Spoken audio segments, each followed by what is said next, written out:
All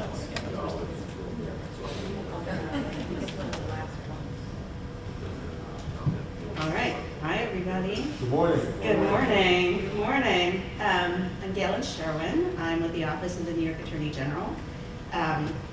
My title is Special Counsel for Reproductive Justice, which means that I coordinate all the work of the agency touching on access to reproductive health care, which is a big topic right now. And that's what we're here to talk to you all about today, accessing reproductive health care while respecting free speech, First Amendment rights. There's a whole lot to cover in a short period of time. We're going to try and get through it all. First, I'm going to try to take you through what we're going to be going over. So we're going to just do a little background information on kind of where things stand in the nation today around reproductive justice. We're going to talk a little bit about the First Amendment protections that come into play when it comes to accessing reproductive health care and the right to protest. We are going to go over the protections that are contained in two main laws, the Freedom of Access to Clinic Entrances Act and New York's companion Clinic Access and Anti-Stalking Act. We're going to talk about some new protections that were put into place by the New York Legislature in the wake of the Supreme Court's overturning of Roe v. Wade that are relevant to law enforcement. And we're going to go over some best practices on how to implement all of the above. So that's our agenda for today. We're going to hope to leave some time for questions and answers at the end. So just want to introduce ourselves. I already introduced myself. My background is I come from a civil rights lawyer background. Perhaps that doesn't always make me the most popular person in the room, but it is what it is. I spent many years litigating civil rights at the ACLU focused on women's and reproductive justice. I'll turn it over to Mark to introduce himself. Good morning, everyone. Good morning. I'm Deputy Chief Mark Turner, also with the State Attorney General's Office. Deputy Chief Policy Planning and Training, and just a quick housekeeping measure. My investigations family is in the house. Very happy to be here. And with that introduction, and I wanted Galen and Susan to hear that, and we're going to have slide 4 up. We're here talking about a current topic. But when you hear me talk this morning, you also hear me talking to you as a dad. I don't go into the weeds on my 2 adult daughters. But that's one of the reasons why I thank you both for putting this team together and having this opportunity to talk to the state in the coming months, but also to talk to public professionals about our oath and about the safety and the safe passage. This is what it is about. It's about our oath, and it's about making it a better and safer America. So good morning to you, and I'm happy to come before you. And Susan, you want to introduce yourself? Sure. Good morning, everybody.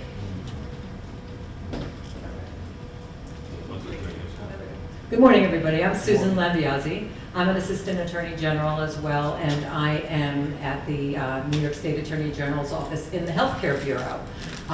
We do a variety of things, including reproductive access issues. And my background is I've been a lawyer for 30+ years, and I've toggled between state government, city government, and nonprofits. So I worked at Planned Parenthood as a litigator. I worked at the New York City Department of Investigation.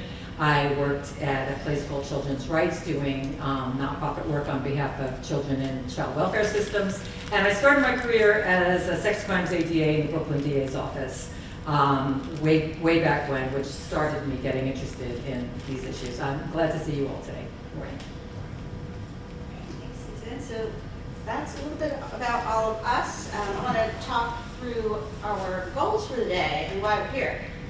We are hoping to help raise access about the increasing barriers to accessing reproductive health care in this country. Folks probably know a little bit about what's been going on. We're going to go into a little more detail about what's been going on nationwide and in the state of New York. We're hoping to improve our knowledge of the relevant legal protections relating to accessing reproductive health care, and hopefully that means promoting robust law enforcement response to ensure those rights are respected. We are highlighting common tactics used by violators of these protections and want to share best practices in response. We want to foster communication and coordination between agencies and stakeholders and offer ourselves up as a resource and knowledge base on these relevant laws and practices. So hoping that this is really the beginning of a conversation and making ourselves available starting now. So I'm going to pass it over to Mark, who's going to talk us through the current situation. One again. We say that it's current national escalation in violence all around reproductive health care. Before I even go into the weeds, you'll see, of course, a map of the United States, of course, Hawaii and Alaska, ensure that it's not contiguous. The deep red, most restrictive. New York State, far right, that's us. We are less restrictive. In June of 2022, the United States Supreme Court decided Dobbs v. Jackson's Women's Health, which overturned Roe v. Wade. 52 years of precedent. 52 years of precedence, and it eliminated the federal constitutional right for abortion. Since then, 14 states and counting have banned or severely restricted abortion, again, red states. Clinics and the providers in access states face increasing strain, and these patients, obviously in the red states, are trying and are going to the less restrictive states. Access to the care as well as safety for the providers are at a heightened risk. Abortion remains a protected right in New York State. One of the things that I've learned, and I'm in the presence of attorneys, is the Supreme Court can come up with a decision. You can't go below it, but you can go above it, meaning you can expand rights. And so when Roe was overturned, 52 years of precedence, maybe in a proactive move in New York State, the Reproductive Health Act came to be in 2019. It protects all New Yorkers' rights to choose or refuse contraception, abortion, or sterilization to carry the term and give birth. This is some of the articles that, of course, highlighted it. Then Governor Cuomo signed the Reproductive Health Act in front of the Roe attorneys. In sum and substance, New York continued, actually before Roe, 3 years before Roe, New York had that as law. So clinic violence is on the rise. Family planning clinics are reporting frequent experiences with serious forms of violence. That violence can, but is not limited to, harassment and threats of patients and staff, bombings, arson, vandalism, blockades of property. Such incidents are on the rise. You see a 229% increase in stalking, 231% increase in burglaries, and a 25% increase in invasion. These are the major incidents and violence disruptions that we've seen since the overturning of Roe in 2022. The impact. This is just, and I had to, you learn as you teach. Most abortions take place in a standalone clinic. I'm going to go over the numbers with you, but many of the providers of abortion also offer services, so it's not just abortion that's going on. When you see individuals transversing towards the clinics, what are they doing? OBGYN care, STI testing and treatment, gender reaffirming care, family planning. Abortion accounts for 4%, the gray area. That's what's going on at the clinics, 4%. 49%, if you take just general OBGYN care and STI testing, that would be the vast majority. So when someone is trying to interrupt services because they're against an issue, okay, this is the numbers. Obstructive protest activity also interferes with people seeking care. That affects the whole of the community. 58%, if you want to look at the percentage of abortions, independent reproductive health clinics. 37% at Planned Parenthood, 3% at hospitals, and 1% at the physician's office. In our country, of course, the First Amendment is a guarantee. You have a right for redress. You have a right for freedom of speech, assembly, and press. But it's not absolute. It's not absolute. And when you promote violence and you're preventing individuals from seeking care, we in law enforcement, we're stakeholders, and we have to respond. These perpetrators are often repeat offenders, and they use certain tactics. Just recently, as recently as July, someone was sentenced to 41 months in prison. They would spend their Thursdays and Fridays, and I had their names up, Beatty and Chavanish, protested at a Manhattan clinic, and they usually did it on Fridays and Saturdays, but it just didn't show up on Fridays and Saturdays. But here's some of the things that they did. Slamming the staff member's hand in the door, slapping a volunteer in the face, threatening to knock down a person, escorting a person to a clinic. The name that they've given themselves is the Red Rose Rescue. These are militants. These are individuals who are protesting, but taking the First Amendment, which is a guarantee but not absolute, and this is what they're doing. Once you tripwire into violence, harassment, trespass, that's not guaranteed in the Constitution. The Red Rose Rescue operates nationwide, so if you see them in your localities, they may be traveling from a restricted state into a non-restricted state because they carry over in that realm is where they're going to go, and you will find them crossing into other state lines. All women's health care, just to make it about what's happened here in the state, in Manassas and Nassau County. We saw these antics there. In White Plains, the all women's health in White Plains, same thing. And Planned Parenthood in Hempstead. Individuals transversing on their own to go to clinics to take care of things that they need to take care of, and they're being invaded. So before I go and show you the tape, the clinic obstruction, there's a lot going on, and not just the Red Rose Rescue, but we highlight them. And again, this is a conversation that we're going to have around the state. But time and attention towards a few things. There's a lady with a purple jacket. She has a rose in her hand, hence the Red Rose Rescue, right? The rose. The gentleman there is still trying to see with his, and we know that there are patients trying to go to the clinic. But what stood out with me, and I see it, you can see it with me, is the police car that's there. I believe in omnipresence, but I also believe that because of this issue, we have to be more than just omnipresent. Because if we're not, something catastrophic can happen, and something injurious can happen. There you have the person trying to offer a red rose to someone who's going to take care of their health needs, their health issues. Lights are on in the car, doors being blocked. Another person appears with a rose, standing in front of the door.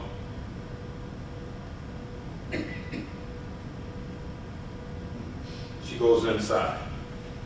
There's multiple things wrong with this. There are multiple things wrong with this. So objectives of our legal protections. Protecting access to reproductive health care as stipulated by the state of New York in 2019. We now know the federal, state, and local laws that prohibit violent or obstructive activity targeting reproductive health care. Buffer zones, creating buffer zones for those clinics such as the one that I just showed. Protecting against liability, so we have the SHIELD law. Those are laws designed to protect providers, the patients, and the helpers from legal liability as they have obtained or provided reproductive health care of the buffer zones. A buffer zone can either be ordered by the court or could be done by an ordinance, a local ordinance. I'm going to jump right down to the myth versus fact. There is no statewide law that places a buffer zone. So if you go to a clinic, there's no statewide law that actually says this is prohibited. So this means that we have to be more active. We have to be more learned. We have to understand where we are, time and place, and disseminate that information. The buffer zone can vary in size and scope, ranging from 15 to 500 feet. If ordered by the court, they may only apply to certain individuals, hence the Red Rose Rescue. Not to the general public, because therefore you would be restricting individuals who are seeking help. Here we just have a sample of what the buffer might look like. That would of course be the clinic, and you have a buffer around the zone. You want to have that so that there's safe passage for all those concerned and related to the clinics. We as stakeholders, what do we have? The Office of Attorney General can and has, as you see the December 8th article that we put up, can and has went to court and ordered injunction against violators and created buffer zones around clinics experiencing obstructive and violent protests. And they serve as a resource. We stand as a resource and legal protection. District attorneys can criminally prosecute obstructive or violent protesters for trespassing and other related charges. And local law enforcement were on the front lines of responding to clinics and enforcing those protections.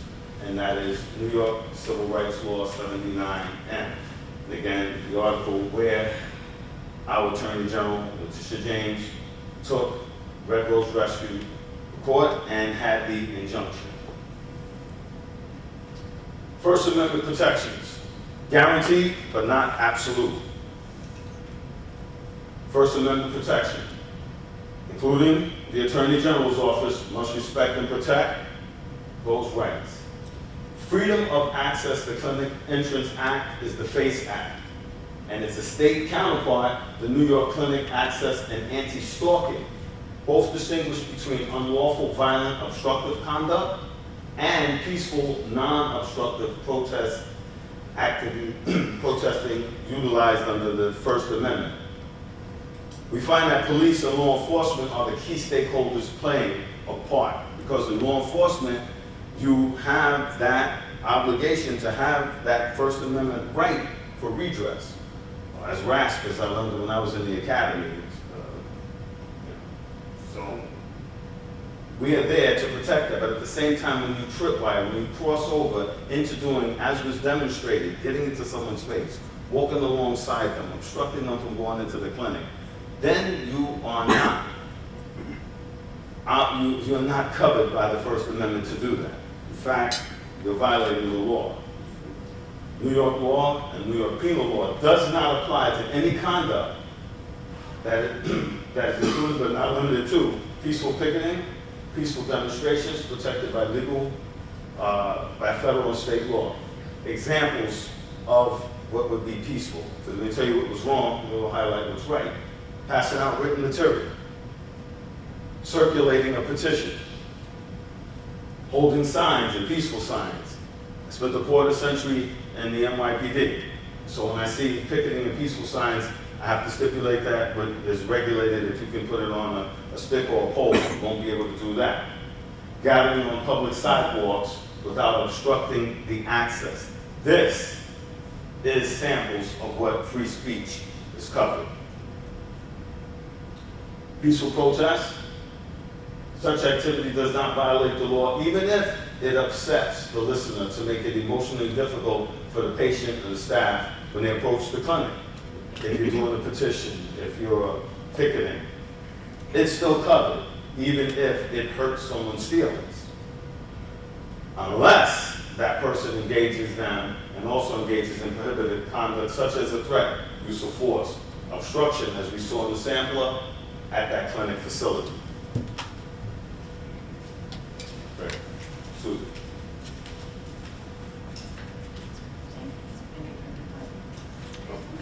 The second thing. Oh, it is? Yeah. Thank you.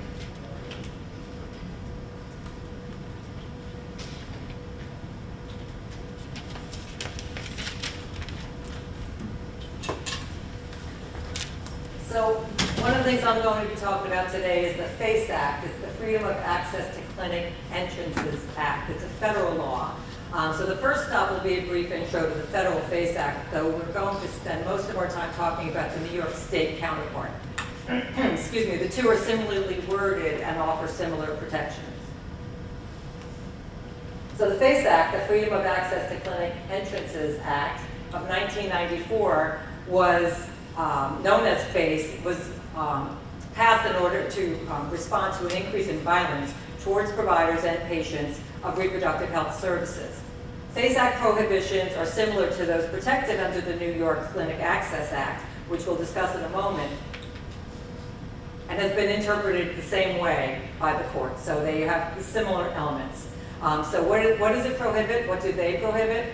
Violent, threatening, damaging, and obstructive conduct intended to injure, intimidate, or interfere with the right to seek, obtain, or provide reproductive health services. There is a website down below. So Justice, the New York Federal Department of Justice has an entire website dedicated to describing what the FACE Act protects.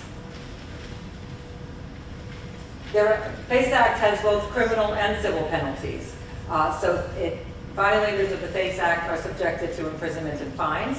And for example, as Mark talked about, the person who was imprisoned for 43 months, Beverly Beatty, she was imprisoned 41 months for blocking an entrance to a New York City Planned Parenthood clinic.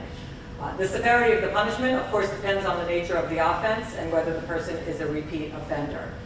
Clinics, patients, the U.S. Attorney General, and state attorneys general can also sue for civil remedies.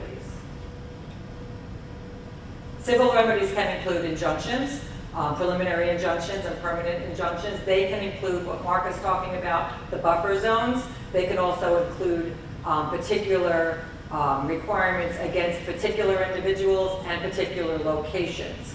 It can also include money damages. The New York Clinic Access and Anti-Stalking Act is the next thing we want to talk about. We'll also talk about some local laws that provide similar protections. So New York's Act in 1998, Dr. Barnett Slepian is an OBGYN who provided abortion near Buffalo. He was murdered by a bullet that went through his window of his home after he was coming home from his father's memorial service. He died, and thereafter there were further anti-abortion protests both in Buffalo and in Rochester that threatened more violence by extremist opponents of abortion.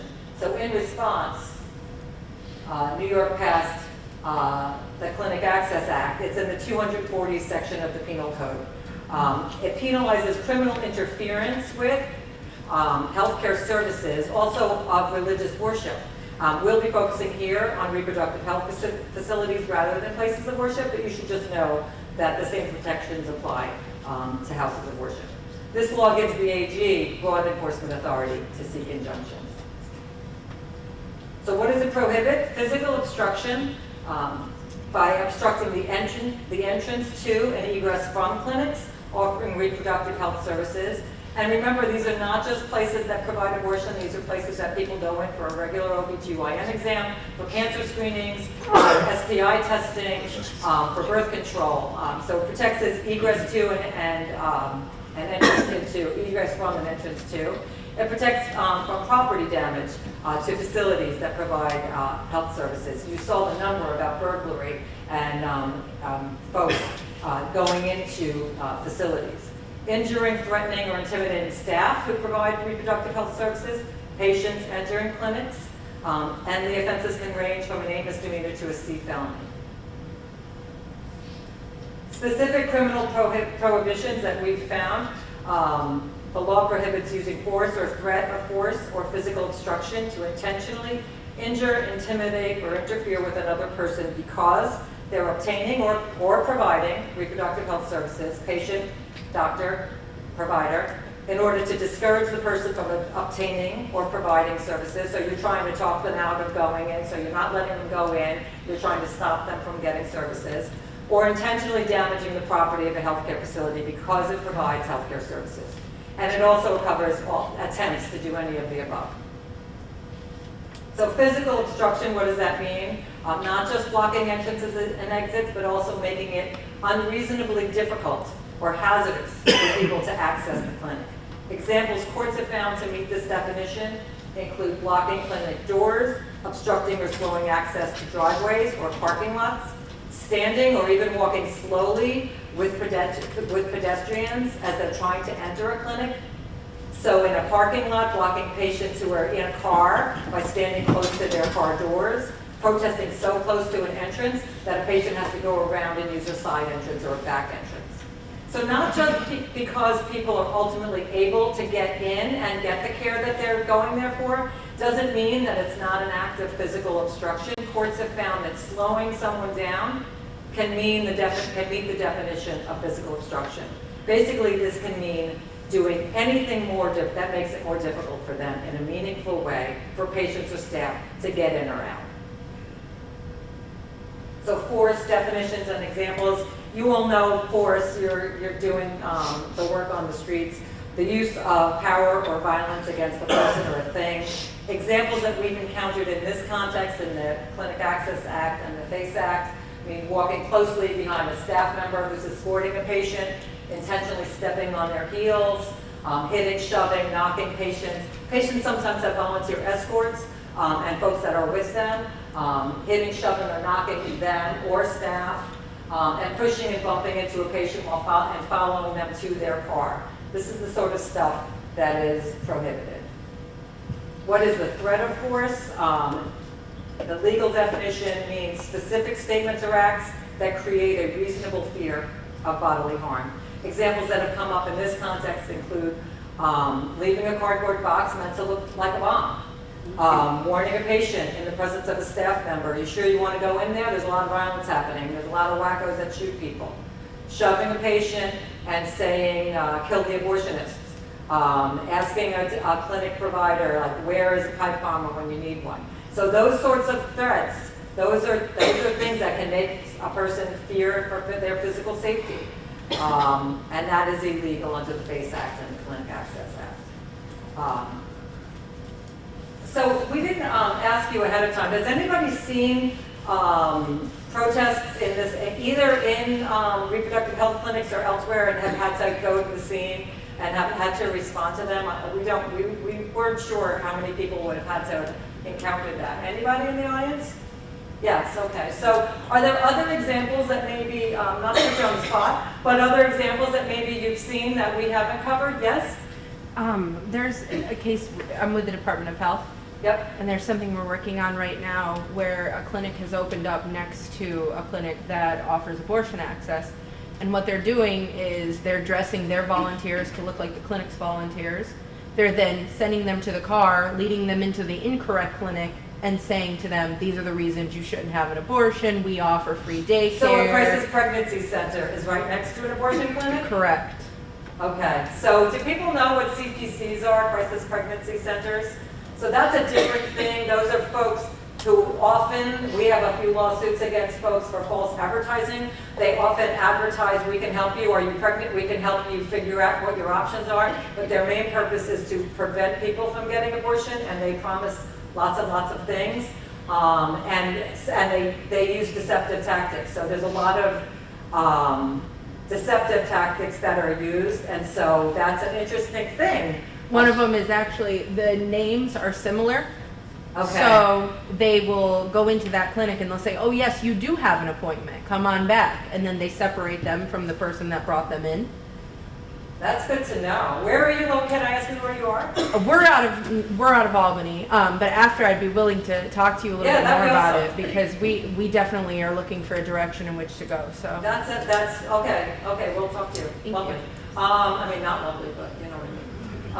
Any other examples that people might have encountered that are a little different or similar even to what we've talked about?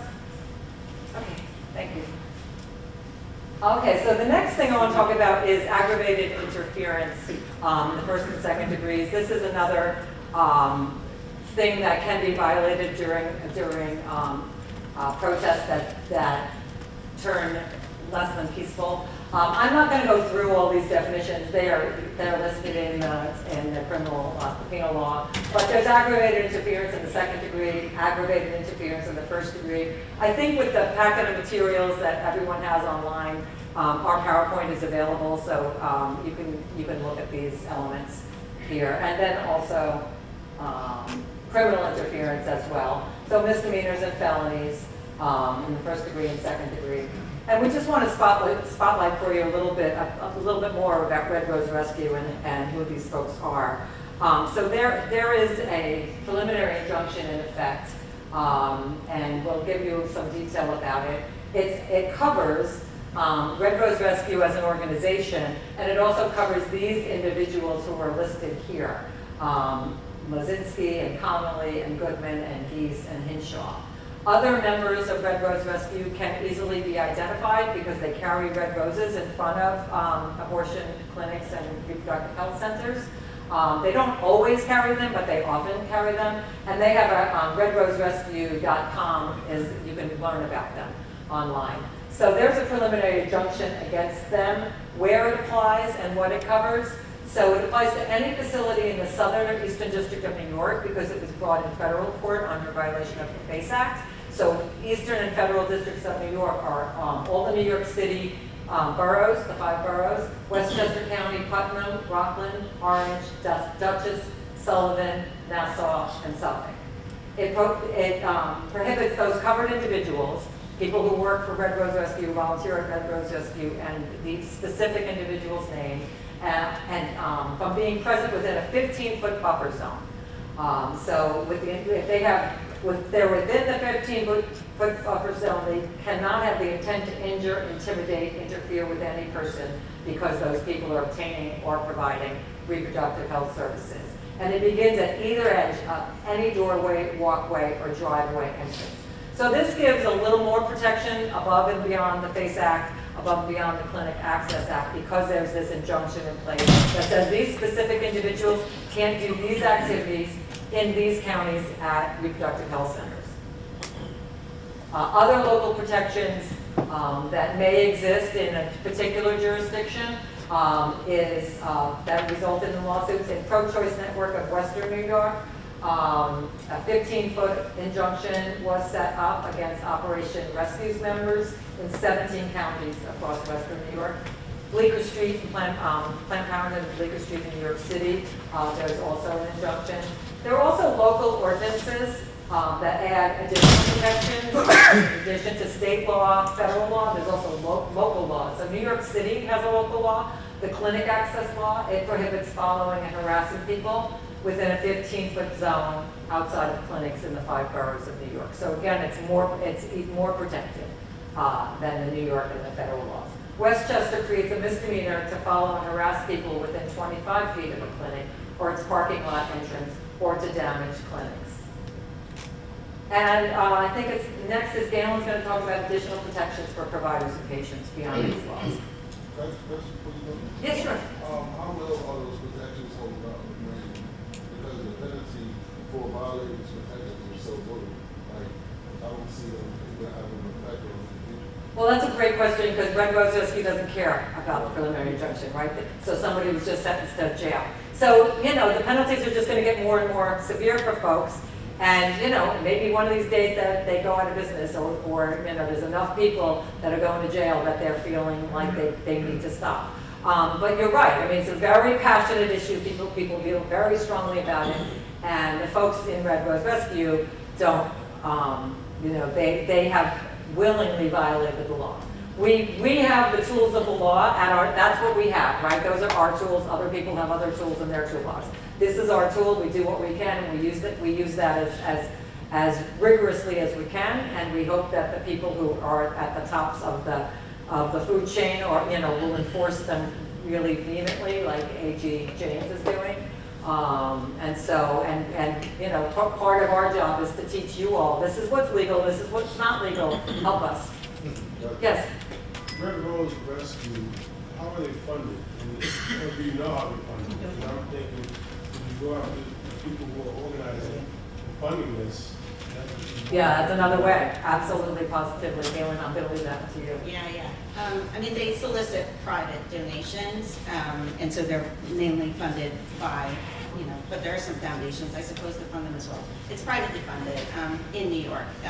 There are some states that are funding these crisis pregnancy centers, though, and that's been more and more a tactic. The states that are outlawing abortion are also directing state funds to these centers whose mission is to convince people not to have abortions sometimes under First Amendment protected ways and sometimes not. And then in terms, coming back to your question about enforcement, just an example of that, the Red Rose Rescue injunction, there's somebody who's been violating it outside of the Planned Parenthood clinic at Bleecker Street, and we just sought sanctions against that person. So we brought them back to court for violating the injunction, the buffer zone, coming within the buffer zone. We have camera footage of it. So, it's not, the facts are not really a dispute whether this person violated it or not. So once we have the injunction in place, once the buffer zone is there, it gives you something that you can go back to the court on if they're violating it. And then, obviously, some of these people are serving jail or prison terms, so you're taking them off the street under criminal law. But those are all, those are all good questions, and I think like stopping the cycle of this is a bigger problem. But we also have the smaller problem of making sure that we're enforcing it as fully as we can. So I do want to talk about some of the laws that were enacted in the wake of the Supreme Court's decision in Dobbs overturning Roe versus Wade. So what this map shows is people coming to New York and other states where abortion is still accessible from states where abortion is restricted or banned. And you can see it's just a huge migration pattern. This is a radical change in how healthcare is provided in this country. I don't think we've ever seen such a radical shift. And this is the people who can afford to travel, right? So you have a lot of people who are basically stuck bearing pregnancies that they do not want to or cannot afford to bear. So it's quite a radical shift, a sea change really, that has had reverberations across the healthcare provision system and certainly placed additional burden on providers in the states where access remains possible. In light of that, though, the New York legislature anticipated that states that ban or restrict abortion would attempt to enforce their laws outside of their state borders or to penalize folks who either seek or provide reproductive health care to individuals who are coming into those states from the states where abortion is banned. And in order to do that, they passed a series of laws that are essentially intended to provide protection after that care has been provided. So the first half of our presentation was really about how do we ensure that people can get in the door to get access to the care they need. This set of laws is intended to protect people from legal consequences for having obtained or provided that care. So what do these laws do? They're typically known as the SHIELD laws, and I will say that they are not a total shield, right? The SHIELD acronym is perhaps a little bit misleading in that they can only go so far in providing protections, but they're at least intended to provide some level of protection. And what they prohibit is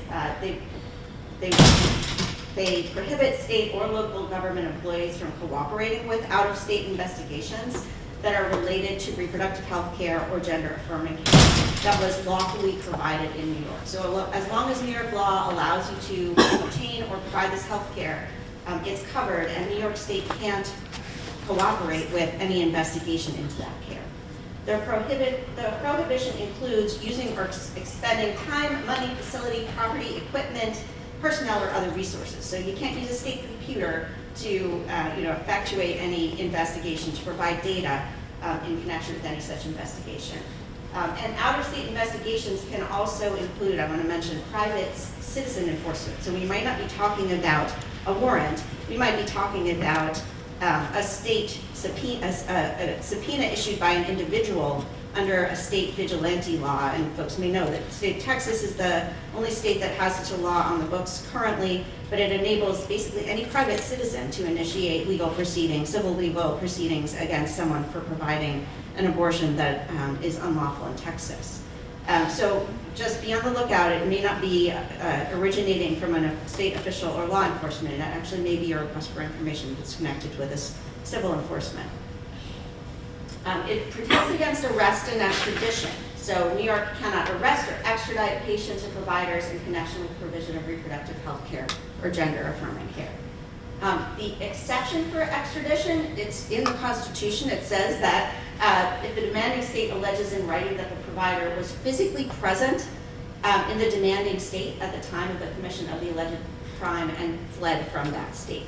So that is a very narrow exception. It's unlikely to apply to any healthcare provider who is situated in New York State, right? Because they are here at the time of the commission of the alleged crime. But just wanted to mention that that is the very narrow exception to this protection. So some of the definitions in the SHIELD law, reproductive health care has the same definition essentially as it does under the reproductive health care access laws.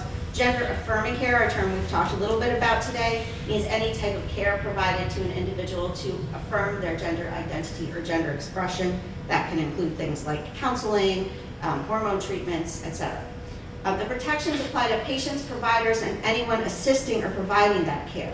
So it could, for example, mean there's an investigation into a fund that provides funds for people to travel across state lines to obtain abortion care.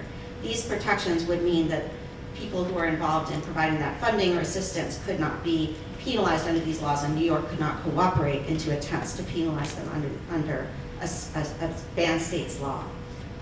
The limitations to this law. New York, of course, can't prevent another state from commencing this type of illegal investigation or action, right? So we can say we won't effectuate it in New York, but Texas can still try to do what Texas is going to try to do. The protections don't apply. There are some narrow exceptions for people who are seeking their own health records, for example, or warrants that are not related to efforts to penalize protected health care. So this is sort of a judgment call that's going to be hard to make in the moment. But it is an exception that I want folks to know about. And what it really comes down to is it might be actually difficult to determine whether the out-of-state investigation is related to protected health care. Sometimes it may not be clear on the face of the warrant or other demanding instrument whether it is connected. So these are all untested. They are well-intentioned laws, and we have to see how they actually play out in practice. Right now, there's very little awareness, I think, in the law enforcement community that they exist. So this is our first step in trying to get the word out, just to plant the seeds, put it on folks' radar, and we're going to go over later in the investigation some best practices on how we can make sure they're effectuated. The last protection I want to mention is the New York Address Protection Program. Folks may be very familiar with that in the context of confidential informants and others who are protected from having their addresses being revealed in public documents. In the wake of Roe being overturned, New York extended these protections to providers and seekers of reproductive health care, including employees, patients, immediate family members. So folks should be aware that that's a protection that exists if, for example, a clinic staff member or abortion provider is being targeted, in particular with threats. This program is available for that individual's safety. And I'm going to hand it back over to Mark, unless folks have questions, because we just covered a ton of law. If folks have questions, right now we can take a few questions. All right, I'm going to pass it to Mark, and we will have time for Q&A at the end as well. Okay, thank you, Tina.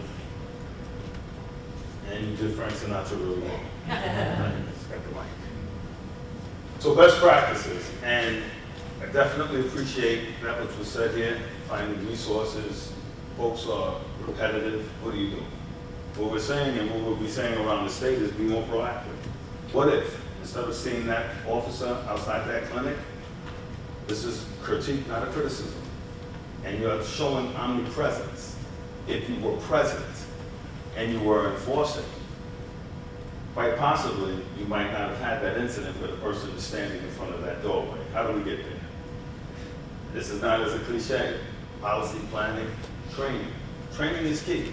Going back to the basics. Training. What? Train officers on local, state, federal law. Know about the FACE Act. Know about the attachment, the SHIELD law.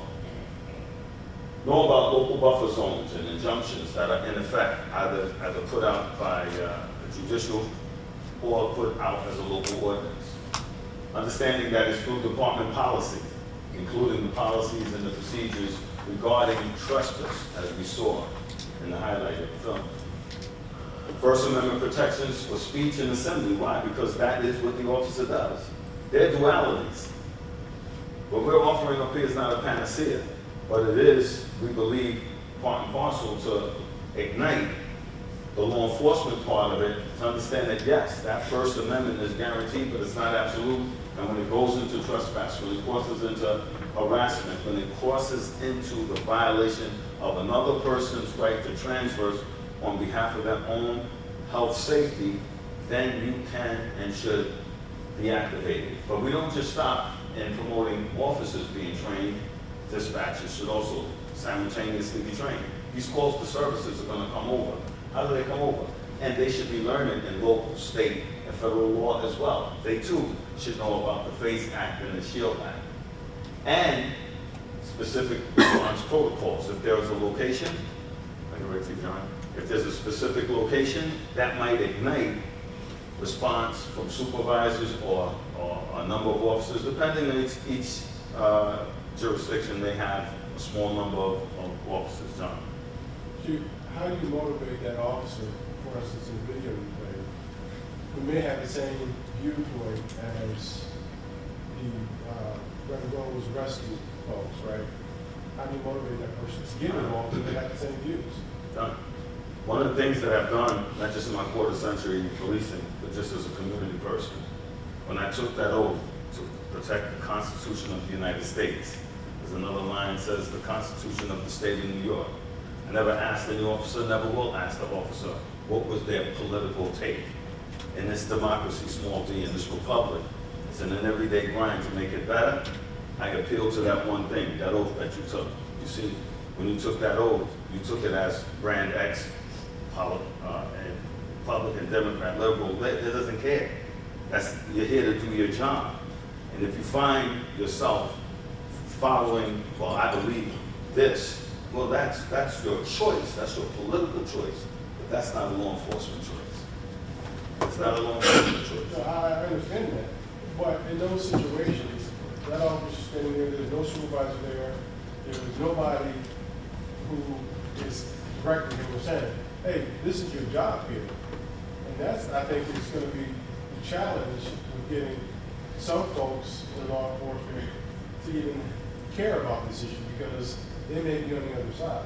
No sides. And I agree with And I get you, and we have to get to that point, we have to do it as a collective body. We have to get there. Because again, if you're carrying your politics in, then you're going to only go until the next jurisdiction. This is the United States, and you have a state law. This, what we're telling you, is state law, and it's not subject to just the whims of your personal political feelings. But I appreciate that, and I understand the origins of that question, and I double down on training, I double down on responsibility, and I double down on us having proper protocols in place so that we can follow, such that people's personal feelings don't interfere, and our overriding goal is our professional conduct that leads to the safety of all concerned. Best practices for out-of-state warrants. Why do we have it up here? Because both Galen and Susan have talked about it. In the restrictive states, a doctor, a patient, someone involved in the clinic may very well have had a warrant put out for their activity. So before taking any action or anyone into custody in connection with an out-of-state warrant, carefully review that warrant and the supporting document, determining whether they relate to the protection of health activity. Do not rely on the crime or the activity charged in that warrant. Review the underlying facts. That person may have been advocating for their health and their welfare. We have not seen this in New York State, but we feel that is for us to go over. If any underlying facts are not clear for those and the documents that you have, always ask for more information. And of course, utilize the Office of the Attorney General as a resource, right? And be aware that there is no obligation to make an arrest based on that out-of-state warrant. We, again, have not seen that in New York State, but in some of the restricted states, individuals may have done things, and again, I'll defer more to the lawyers and our family here, but read the law and don't just go by what the warrant is saying, look at the underlying facts. Best practices for clinic incident response. Designate a liaison. And I remember part of this training, I emphasized having a supervisor there. John, I just call him by his name, John and I work together, and I appreciate the give and the take, having a supervisor there. And I believe that this training is going to go right down from the executive to the manager, to the frontline supervisors, to the officers, when they're coming in at the academy. With training and expertise to lead in response to that incident, bringing more knowledge to that call to service. Communicate with local business owners. Stakeholders are not just law enforcement, but you have individuals and businesses and people in residential areas that are affected. Post-department policy, I would say in your roll call area, but whatever area that you have, that includes the forms related to trespass, and always put it on department websites. Advancing in technology, put it on our website. Designate those clinics as sensitive locations so that when that 911 call to service comes over and the dispatch knows that that's a sensitive location, that in effect may have a supervisor go there in a higher rank. Familiarize yourselves with repeat violators and report to the district attorney. If necessary, you can charge that criminality for trespass. Of course, the Office of Attorney General, and you've seen what we've done in the case of the Sampler Red Rose Rescue, and the Department of Justice. Why? Because when folks are crossing over into state lines, you are now violating United States law, so you might want to talk to the DOJ about the things that are going on. Advanced response planning and our guidelines. Review existing policies on civil disturbance and demonstration. That's the key part of the training. Establish whether there are any buffer zones. This is an election cycle, so some of us who are in law enforcement know that when you have the election, there are buffer zones. You can't go and politic within a certain area. So kind of wrap your head around that, creating that buffer zone 500 feet. Consider marking those buffer zones at the facility. And also know that you may have to separate those who are protesting on one side to those who are protesting on another side. And consider distributing the names and the photos of those repeat offenders. Is good to know. Prepare an event response kit. I think some of this addresses some of the questions that are not being asked, because if there's one person asking it, there's many in the room that are thinking it, including the above information that we give, contact information of the key stakeholders and owners and event organizers. Communicate key with other law enforcement. What we find is that this could be a traveling band of extremists that not just want to show up at Manhasset. They could be in Manhasset, Long Island one day, and be in White Plains the next. Communication and collaboration with stakeholders is essential and is key. So there are often multiple groups that present that have very different interests, but know them. You have the facility and the medical providers, the staff and their security. You have patients and their companions, their family members and their members. Clinic escorts, which we usually see, those are the volunteers that are affiliated with the clinics, and unfortunately, some of those individuals who are volunteering find themselves on the front end of the assault. Protesters on both sides, as I said, you want to separate them. And you have sidewalk counselors, usually they're attached with Red Rose Rescue as well, and sometimes they're affiliated, of course, with the anti-abortion groups and the protesters. Know your business owners, know your residents, know that community. And if there's media that's involved, there may be a third area where you would want to have the media off on one side. And in fact, we want the First Amendment to be adhered to. But when people cross the line, when it tripwires into trespass, when it tripwires into harassment, when it crosses the line where people who are transversing to go to check in on their own health, when that becomes the risk factor, what is the role of law enforcement?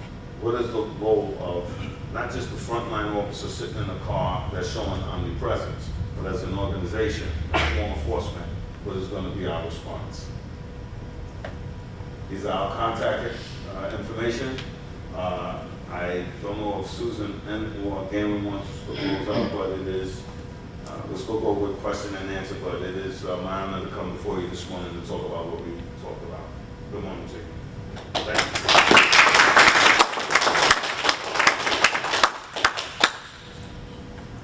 All right. Well, thank you so much, everyone.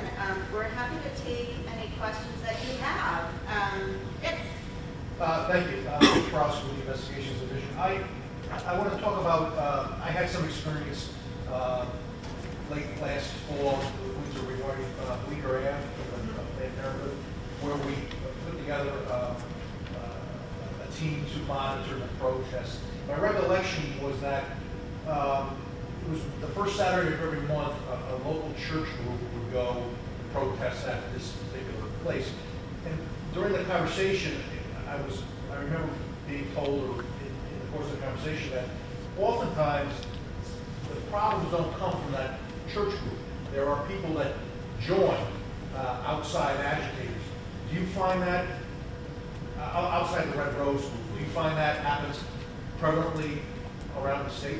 Yeah, I think that's a common issue that comes up, that it's hard to distinguish between the official event organizers, to the extent there's an organized thing that happens regularly, and then there may be outside agitators coming in who use different tactics or more violent tactics. So there may be folks who are peacefully protesting, and then there may also be people who are not. And it can be difficult for law enforcement, I think, to draw those lines and make those distinctions and understand how to respond in a way that's nuanced. I know that Bleecker Street, I think, is a pretty good example of that, where you have protesters on many sides, and I won't say both, I'll say many sides, and you have a lot of different stakeholders. So going back to the slide that Mark presented on here, you know, the problem with people getting in can actually be caused more by the, quote, pro-choice protesters sometimes than the opposing side. And you know, from the facility's perspective, they just want people to be able to get in. And so sometimes, you know, even the pro-choice protesters can be not facilitating that goal, right? So it can be really difficult, and that's why I think having a nuanced response is really important, and trying to think about assigning different points of contact from within the responding department to address those different stakeholders. And there, in particular, if you know that there are going to be people like Reproductive Rescue that use violent tactics or that use invasions and refuse to leave like they do, that there should be a special person who is assigned to address that and to be aware and prepare for that. Right, I think that goes to one of Chief Turner's bullet points about best practices, that very first one, about assigning a supervisor and training that person or those people, because we don't know what the direction was given. That police officer was sitting outside of that clinic. They may have been told, don't do anything, just sit there, right? And so I think, to Chief Turner's point, training, what to look for, what to do, how to respond to certain things that happen, is a best practice. I agree, and I think that, you know, having that level of supervisor attention and accountability to the question that was asked earlier about what do you do, how do we activate officers whose affinities or personal beliefs might be more aligned with those who are actually the violators here. That's where there has to be some accountability at the top, and there has to be, you know, some monitoring if there's a place where it's a hot spot, and we know that there is a known history of there being problems or attention from folks who are intent on violating the law, whose tactics are explicitly to violate the law, like Red Rose Rescue. Then there has to be some extra level of accountability to see how the officers are responding in those cases, and maybe check back with the facility to ask, you know, after the fact, how did today go? Can we improve things? Yeah. I would just add to that, just before the next person. The other piece of it too, right, is training on the actual what is allowed and what is not allowed. That's, you know, it might not be apparent to everybody that what that woman did was actually illegal if you didn't know the Clinic Access Act and you didn't know the FACE Act. She's blocking those people from getting in. That's against the law, right? She's physically in front of them, and she's blocking them for some period of time in a meaningful way. So I think that's the other piece of it as well.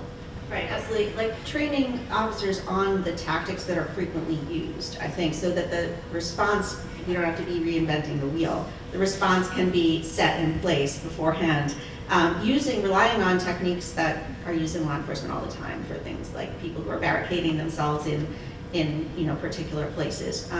So those types of responses can be translated over to this type of situation, but I think that's not done quite enough.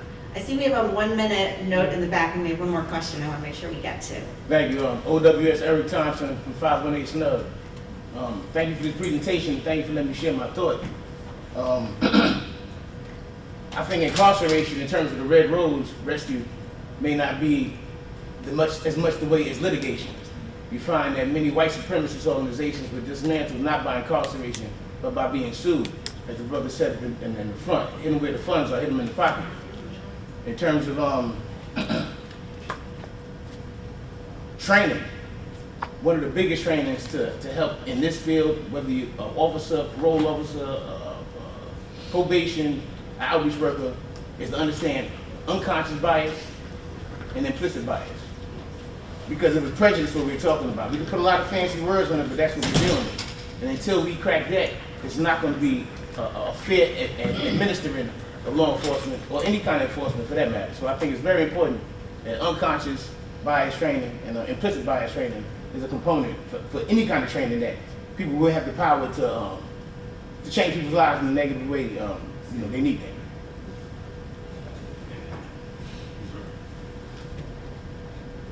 Thank you. Thank you for that. Thank you for that comment. Really appreciate it. I think it's a great way to close it out.